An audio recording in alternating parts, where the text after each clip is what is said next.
Hello everyone, it's Attacker72 here, and for today, so the Kirby Air Riders Nintendo Direct hosted by Masahiro Sakurai has concluded. The official successor to the original Kirby Air Ride game that came out for the Nintendo GameCube has got a lot more than what it seems, and I have to say, within just 45 minutes, this became a game that I was pretty curious about to a game that I am now very excited to purchase and pre-order. Kirby Air Riders seems to be like a really fun racing game, and it feels that it improves a lot from what Air Ride couldn't do back in the early 2000s. I know it was likely due to the console's limitations and what the Sakurai and the other developers had to do when making Air Ride, but Air Riders feels like they wanted to give this series a second chance by improving upon what the original title couldn't. So in this video, I'm going to be going through most of the major details that was shown, at least for me personally, that was shown in most of the entire 45-minute presentation. I hope you guys enjoyed this video, and so with that, let's get started with some of the miscellaneous information. To start out with this miscellaneous information, we got the official first look at Kirby Air Riders box art for the Switch 2. Really nice and dynamic. I love the impact that is shown here with Kirby being in the front, with some of the background characters like Meta Knight and Banana Waluigi going at it in the back, just to really show how much action-packed that Kirby Air Riders is going to have. Alongside that, we got ourselves the pricing of the game, which is around $69.99, basically another $70 Switch 2 title. And yeah, I feel like this is one of those titles for the Switch 2 so far that is more justified when it comes to its pricing, just like Donkey Kong Bonanza, because the amount of content I'm about to show you throughout the video makes you feel like that $70 for this Kirby Air Rider game feels more justified than other titles like Mario Kart World, for example. Then there's also the reason as to why Kirby Air Riders became to be. Turns out two major people managed to convince Sakurai in order to make this game, that being Shinya Takahashi, who you may know as the corporate director of Nintendo, as well as Satoshi Mitsuhara, who was the former president of HAL Laboratories, the company that Sakurai used to work in before he founded Sora. These two were the main reason as to why Kirby Air Riders came to be. As time and time again, if you recall, Sakurai has talked about wanting to improve on Kirby Air Ride, and seeing that these two managed to convince Sakurai to work on a sequel to this is rarely fitting, because this is the first ever Kirby title that Sakurai has worked on since The Amazing Mirror, so it feels fitting that his first Kirby title in a long time would be a successor to a game that he wishes to improve upon. So that right there, I want to thank both Shinya Takahashi and Satoshi Mitsuhara for managing to convince Sakurai to make a sequel to one of the more convoluted games of his time.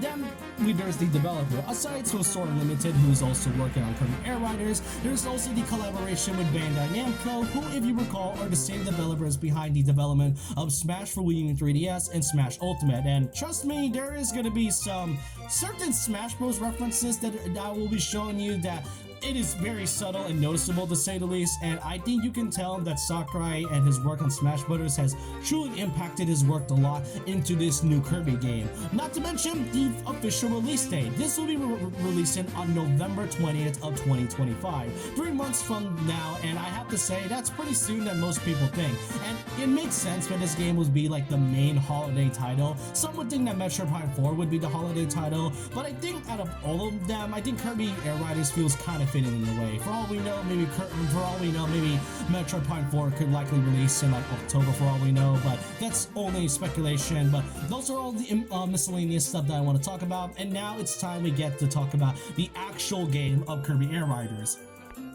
Now, to really go over Kirby Air Riders, this is really good to look at. Like, presentation and quality-wise so far from what we've seen, this is one of the most visually striking looking Kirby games that I've seen in a good while. And really, this is all thanks to Sakurai's work into this. It definitely feels like Sakurai put a lot of effort into making this title as best as he can. And when it comes to the Switch 2 and able to run really gorgeous looking games like Donkey Kong Bonanza and Mario Kart World, this one is no exception. And I am so glad that Kirby Air Riders is one of those titles that is so good to look at. Everything from the characters to the courses and even the other modes here are absolutely good to look at, and I just cannot wait to play this game when it comes out. Now, for the actual gameplay itself, there's quite a few things to go over. Notably, the main part of it is that obviously it's a racing game, and it consists of two things, being the rider and the machine. The riders are the most important part, the one that fans were really excited about, and it turns out we went from having just 3 characters with you know, some of them being Kirby recolors, to now having a total of 12 different characters in total. Aside from the main 3 that we know, we got the addition of Bandana Waddle Dee, which now fully completes the Dreamland team, but then also the addition of Waddle Doo, Chef Kawasaki, Knuckle Joe, Gooey, the Mushroom Enemy Cappy, Magalore, Susie, and Starman. It's honestly so great to see the roster get an increase in numbers, and seeing Starman be a playable character was definitely unexpected. I love how charming his design really looks, and I can definitely tell that there's like a lot of Kirby fans that are already about to main this character alone, but the most important part has got to be with Starman and Susie. I'm mentioning these characters for a reason because there's been a lot of claims within the last few years that Sakurai doesn't really want to acknowledge any modern Kirby titles that wasn't made by him. Since his last title he had developed was Kirby and the Amazing Mirror, for some reason during the Smash Bros titles, no matter how many fans wanted to see Bandana Waddle Dee or Magalore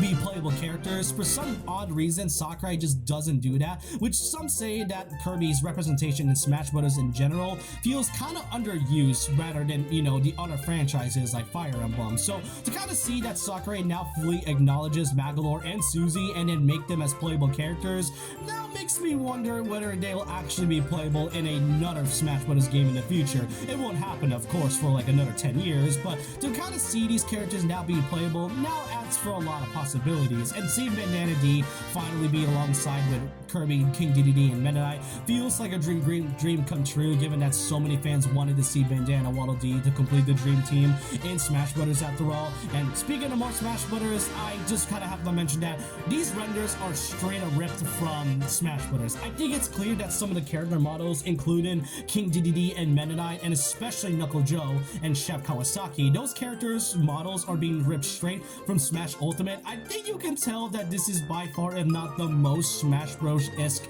that Kirby has ever gotten, and seeing the other characters have their own official renders that feels so similar to Smash Bros.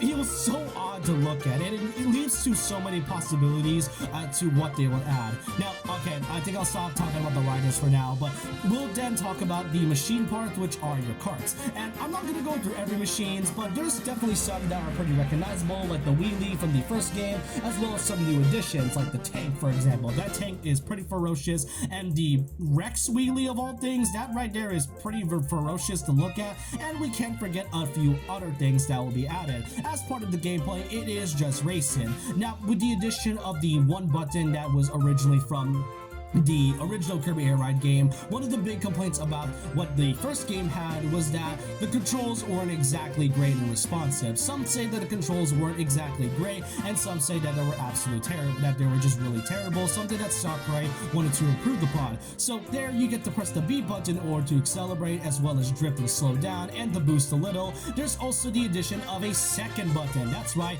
you get to play Kirby Air Riders with 2 buttons now. The Y button now is able to give you special abilities, which can now be activated at any point. Now, another major gameplay change that was shown here was that not only was Kirby able to do his own special copy ability, his most iconic one, but now we get to learn that all the other characters will now be getting their own specific copy abilities. Now, they aren't called copy abilities, they're just called a different term, but now characters like King Dedede, Meta Knight, and Susie will now have their own specific copy abilities depending on which enemy that you will get and take for the while you're racing. That right there is quite a huge gameplay change, as we all know that Kirby is like the only character that is able to do a copy ability like this.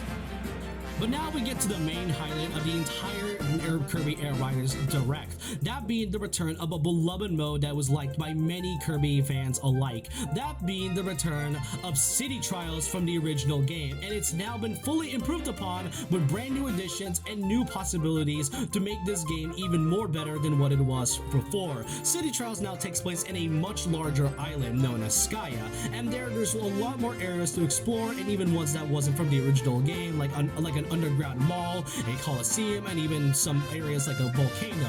Overall, City Trials at first feels like a giant island that may not be enough for just 4 players. Thankfully, Sakurai has decided to fix that by now giving us a total of 16 players in total. Up to 16 players can now participate in City Trials, meaning more chaos can now ensue. Everything about City Trials is kind of explained pretty briefly. You drive around while also swapping machines from time to time, and then not only that, you'll also be able to get power-ups in order for you to get first place and beat every player all alike. And that right there tells you a lot that City Trials has gotten a lot more improvements. And with each character having their own specific stats, and you start out with a very simple machine at first, each of the stats and characters that you get from power-ups can now differ and can benefit you from winning first place into the entirety of the entire event. And that can tell you that City Trials has a lot more to offer. Every so often you got some small events such as the Dusty Derby, a drag race, short races. Those things can only be shown around the island, and once you do that, you'll be able to get more power-ups depending on how well you do in the event. And once that's all done, you got some more things that can happen in the island, such as the return of the bosses that was from the original game, like the return of Dino Blade and the Krakos. And most notably is that once the timer is now up from 4 to 5 minutes, you now are able to choose your own personal stadium in order to see who could win the entire event of City Trial. And if no one is able to choose at all, well, you can just win automatically, no questions asked. City Trial is already a mode and what is considered the main highlight of the Direct. And it's no wonder, this is loved by so many Kirby fans that the moment they saw City Trials earlier and then we get to see the main highlight of it throughout the entire event, throughout the entire presentation, it really shows that Sakurai wanted to improve so much from the original title, and it honestly shows. And that's all I could really show when it comes to Kirby Air Riders, but this cannot be a Sakurai Direct without mentioning what happened at the end, as we got ourselves a small mysterious appearance of a new character that we have not seen before. And there's a lot of possibilities of what people could think, because one, not only did this came out of nowhere like it's a Smash reveal, but second, many have tend to point out that this could likely just be Dark Matter. Now personally, I don't even know if it's Dark Matter. I really don't know how it looks like Dark Matter, because not only does the design look incredibly different from the character that we know, but the fact that he has a headpiece that is kind of similar to King DDD, yeah, I highly doubt that this is Dark Matter. But the thing about it is that that's not everything that Sakurai shows. Within just 45 minutes, Sakurai wasn't able to show everything, but personally, out of all of this, I'm pretty sure he has a lot more to show to Kirby Air Riders than what it seems. And that's all I just want to cover all today in a condensed form of the entire presentation. I can't believe it, but Kirby Air Riders feels like a racing game that is truly worth my purchase. Like I mean, Mario Kart World is still a great game, and I'm kind of conflicted on getting Sonic Cross World, but Kirby Air Riders is definitely a racing game that is not only catering to new fans, but also catering to old fans that have been wanting a true successor to Kirby Air Ride. I mean, Kirby Air Riders actually feels just like the first game, but it feels something like Sakurai added things that he wasn't able to do back when he was first developing it back in the GameCube days. And then now to see it come to fruition really feels like a dream come true, and to really see Kirby's first ever true Switch 2 title come in within a few months is really more exciting than what it seems to be. But that's all I want to say about Kirby Air Riders right now, and I want to know your thoughts and opinions down below on what you think of this presentation and what they have to show. Which of these features are you excited the most? The new riders, the new machines, the City Trials? Let me know all your thoughts and opinions down below about this. And so with that, leave a like, comment, subscribe, hit the notification bell for more videos, follow on Twitter, and I'll see you guys next time. And remember this, once a legend, always a legend.